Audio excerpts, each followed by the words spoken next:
Subscribe करें संस्कार education बेगुन को और दबाएं इस बेल आइकन को ताकि आने वाली वीडियोस का अपडेट आपको मिलता रहे। प्लांट जो फाइबर्स थे उसका थर्ड पॉइंट है मूंज। मूंज क्या होता है? मूंज भी हमें प्लांट से ही प्राप्त होता है। इसके बारे में आगे हम डिटेल्स में पढ़ते हैं। सचरम मूंज, मूंज को सचरम मुंजा कहते हैं। नॉन एज मुंजा, सचरम मुंजा जो होता है उसको मुंजा के नाम से जाना जाता है। इज ए ग्रास, ये क्या है? एक घास होता है। मुंजा जो होती है वो एक घास होती है। फाउंड इन एरिड एरिया, जो कि शुष्क ड्राई जो एरिया होते हैं, एरिड जो एरिया होते हैं, शुष्क जो एरिया होते हैं, ड्राई एरिया जो होते हैं, and along river banks in India, और नदी के किनारों पर, भारत की नदी के किनारे पाए जाते हैं, वहाँ मिलते हैं। कहाँ मिलते हैं हमें? मुंजा कहाँ मिलते हैं हमें? इंडिया की जो रिवर्स हैं उनके किनारों पर और जो शुष्क क्षेत्र है वहाँ पर हमें मिलते हैं। और ये कैसे होते हैं? घास की तरह होते हैं, घास की जैसे होते हैं। इट इज़ ऑब्टेन्ड फ्रॉम मुंज ग्रास, ये जो मुंजा होता है वो हमें कहाँ से मिलता है? मुंज ग्रास से, मुंज की घास से मिलता है। It grows up to 2 metre 7 feet in high, इसकी जो वृद्धि होती है, ये जो इसकी जो वृद्धि होती है वो कितनी होती है? 2 मीटर और 7 फीट इन हाई। ये कितना लंबा होता है? इसका जो ग्रास होती है ये 2 मीटर लंबी होती है या फिर 7 फीट लंबी होती है। 2 मीटर और 7 फीट लंबी होती है। Its white flowers are of ornamental value, इसके जो सफ़ेद फूल होते हैं, ये जो मूंज ग्रास जो होती है इसके वाइट फ्लावर्स आते हैं। इसके फ्लावर्स कैसे होते हैं? वाइट फ्लावर्स होते हैं। आर ऑफ ऑर्नामेंटल वैल्यू, वो किस में काम आते हैं?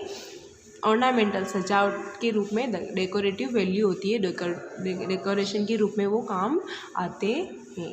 It is a monocot plant, यह एक मोनोकोट प्लांट है। इन राजस्थान में it is mainly found in, यह मुख्यतः कहाँ पाए जाते हैं? नागौर में, बीकानेर, सीकर, झुंझुनू, अजमेर, भरतपुर एट्सेट्रा। राजस्थान के कुछ प्रमुख क्षेत्र हैं जहाँ पर ये हमें मूंज जो घास है वो हमें मिल जाती है। तो वो कहाँ कहाँ मिलते हैं हमें? नागौर, बीकानेर, सीकर, झुंझुनू, अजमेर और भरतपुर ऐसे डिस्ट्रिक्ट्स हैं राजस्थान के जहाँ हमें मूंज घास मिल जाती है। Many Moonj articles are produced at commercial level in Moonj based small industries in Ajmer district of Rajasthan. Many Moonj articles, मूंज के कई सारे आर्टिकल्स आर प्रोड्यूस्ड, मूंज पर कई सारे आर्टिकल्स बनाए गए हैं। At commercial level, commercial level जो होता है, व्यावसायिक जो क्षेत्र होता है, व्यावसायिक जो स्तर होता है, उसके आधार पर कई सारे आर्टिकल्स बनाए गए हैं। इन मूंज पर बेस्ड ऑन स्मॉल इंडस्ट्री, जो कि अजमेर की जो राजस्थान का जो अजमेर डिस्ट्रिक्ट है उसकी छोटी छोटी इंडस्ट्रीज़ पर डिपेंड करता है। राजस्थान का जो अजमेर डिस्ट्रिक्ट है उसके जो छोटे छोटे जो उद्योग है ना, उसके लिए, उसके मतलब व्यवसाय के लिए क्या करा गया है?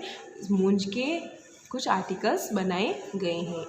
It is straightening the economy of the area, यह क्या करता है? शक्ति प्रदान करता है। Economy, the economy of the area, ये अजमेर जो डिस्ट्रिक्ट है हमारा, उसकी जो एरिया है, उसका जो क्षेत्र है, उसको अर्थव्यवस्था, उसकी इकोनॉमी जो है, अर्थव्यवस्था है, उसको शक्ति प्रदान करता है। मतलब ये वहाँ के जो नॉर्मल लोग हैं, गरीब लोग हैं, उनको आमदनी प्रदान करता है। वहाँ के लोग इनसे कुछ ना कुछ डेकोरेटिव चीज़ें बना के या फिर उनसे अपना घर का गुजारा करते हैं, इसलिए ये इकोनॉमी को स्ट्रेटनिंग करता है, मजबूत बनाता है। The fibres of munj are coarse and rough, the fibre of munj के जो फाइबर होता है, मूंज का जो रेशा होता है, आर कर्स, वो बहुत ही ज़्यादा थिक होता है, मोटा होता है, एंड रफ, और बहुत ज़्यादा खुरदुरा होता है, खुरदरा होता है, रफ होता है। Saccharum munja is used as a raw material for thatching roofs. Saccharum मूंज जो होता है इज़ यूज्ड, उसका यूज़ किया जाता है एज ए रॉ मटेरियल, एक कच्चे पदार्थ के रूप में, फॉर थेचनिंग रूफ्स, जड़ों को जोड़ने के लिए। दो जो अलग अलग जड़ें हैं उनको जोड़ने के लिए थेचिंग रूफ्स, जड़ों को जोड़ने के लिए, ऑफ रॉ मटेरियल, का कच्चा पदार्थ जो है उनको जोड़ने के लिए किसका यूज़ किया जाता है? सस्रम मुंजा का यूज़ किया जाता है, वही मूंज का यूज़ किया जाता है। It is used for making basket. मूंज जो है उसका यूज़ हम किसके लिए करते हैं? बास्केट बनाने में, टोकरी बनाने में करते हैं। The plant has medicinal value. मूंज जो है उसका जो प्लांट होता है उसकी मेडिसिनल वैल्यू भी होती है, औषधीय जो गुण है उसका वो भी इसके अंदर पाया जाता है। इसके अंदर औषधीय गुण भी होते हैं, ये किसी न किसी औषधि के रूप में भी काम में ली जाती है। It's fibre is used for making ropes. इस मूंज का जो फाइबर है, मूंज का जो रेशा है, इज़ यूज्ड, उपयोग किया जाता है, फॉर मेकिंग रोप्स, रस्सियाँ बनाने में मूंज का यूज़ किया जाता है। It is used by low income locals.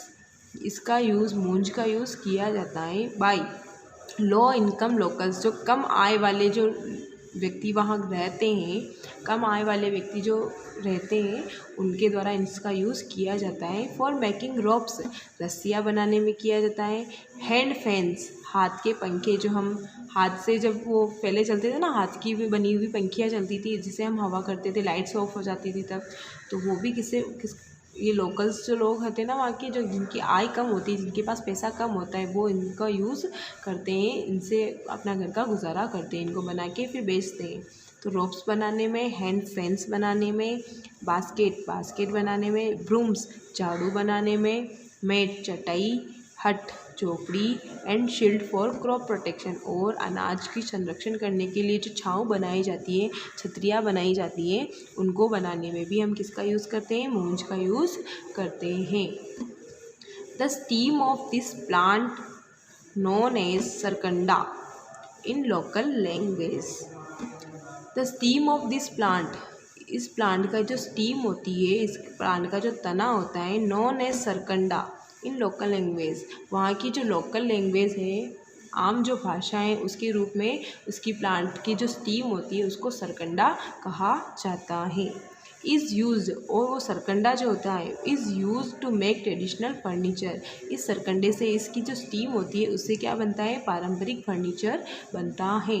And various decorative items, और कई प्रकार के अलग अलग डेकोरेटिव सजावटी वस्तुएं बनती है। किससे बनती है? इस सरकंडे से। उसकी मूंज का जो स्टीम होती है उसका नाम है सरकंडा। इससे क्या बनते हैं? ट्रेडिशनल फर्नीचर बनता है और डेकोरेटिव आइटम्स बनते हैं मूंज की स्टीम से, जिसको सरकंडा कहा जाता है।